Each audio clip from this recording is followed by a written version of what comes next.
در جنگل از دنبال یک شخص شیر حمله می کند. او به خاطر رهایی یافتن از شیر در چاه می پرد و در رسمان آویزان می شود. وقتی که به پایان نظر می کند می بیند که یک مار بزرگ ایستاده است و در همین حالت دو موش، یکی سفید و یکی سیاه، رسمان را به کندن شروع می کنند.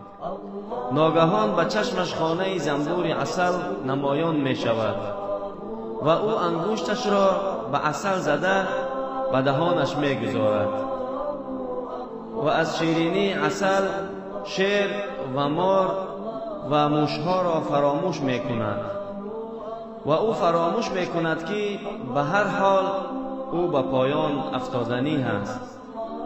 امام غزالی رحمه الله می فرماید که در این شعر مرگ است که همه وقت از دنبال شماست و مار قبر است که شما باید درونش بروید و دو موش شب و روز هستند که آهسته آهسته رسمان زندگی شما را کوتاه می کنند و عسل دنیا است که کمتر می خورید شما را از مرگ و از قبر و از آخرت غافل می گردانند.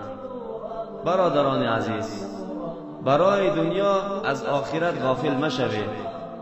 این ویدیو را نشر کنید، شاید که به سبب یک نشر شما در دل کسی تأثیر کند و در ثواب شریک شوید.